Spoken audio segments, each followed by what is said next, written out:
దేశ స్వాతంత్రం కోసం ఉరికాంబానెక్కినటువంటి భగత్ సింగ్, రాజగురు, సుఖదేవుల వర్ధంతి సందర్భంగా ఈరోజు రంగారెడ్డి జిల్లా ఇబ్రహీంపట్నం నుంచి ప్రజా సమస్యల పరిష్కారం కోసం కేంద్ర రాష్ట్ర ప్రభుత్వాల వైఫల్యాలకు వ్యతిరేకంగా ఈరోజు ఇబ్రహీంపట్నం నుంచి కలెక్టర్ ఆఫీస్ వరకు పాదయాత్ర ప్రారంభించడం జరుగుతుంది. రామోజీ ఫిలిం సిటీలో 700 మందికి సంబంధించినటువంటి ఇండ్ల స్థలాలు ఇచ్చినా సరే ఆ ఇండ్లను స్వాధీనం చేసుకోకుండా అడ్డుకొని అరెస్టులకు పాల్పడుతున్నది ప్రభుత్వం. కప్పాడు గ్రామంలో 90 ఎకరాలకు పైగా సాగు చేసుకుంటుంటే పట్టాలు ఇవ్వడం లేదు. రావిరాల గ్రామంలో 800 ఎకరాల భూమిని ఇచ్చినటువంటి రైతులకు ఇండ్ల స్థలాలు ఇస్తామని చెప్పి ఇప్పటివరకు వాళ్ళకు పట్టాలు ఇవ్వడం లేదు, రిజిస్ట్రేషన్లు చేయడం లేదు.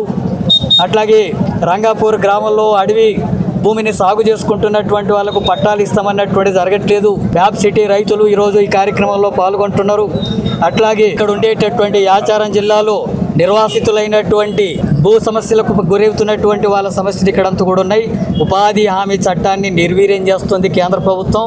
ఉపాధి హామీ పనిచేస్తున్నటువంటి వాళ్ళు 5-6 వారాలు గడిచిన వాళ్ళకు వేతనాలు ఇవ్వడం లేదు.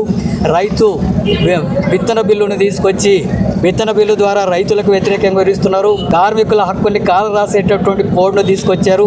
విద్యుత్ సవరణ బిల్లును తీసుకొచ్చి విద్యుత్తును ప్రైవేటు వ్యాపారం చేసి రైతులకు ఉచిత విద్యుత్ లేకుండా చేసేటటువంటి చర్యలకు పాల్పడుతున్నారు. అడవి హక్కుల చట్టాన్ని సవరిస్తూ ఆ సాగు చేసుకుంటున్నటువంటి పోడు భూముల్ని సాగు చేసుకుంటున్నటువంటి గిరిజనులు తరిమేసి, మావోయిస్టులను కూడా అక్కడి నుంచి తరిమేసి ఆ భూములంతా కూడా కార్పొరేట్ సంస్థలకు అప్పగించుకునేటటువంటి పద్ధతుల్ని కేంద్ర రాష్ట్ర ప్రభుత్వాలు అనుసరిస్తున్నాయి.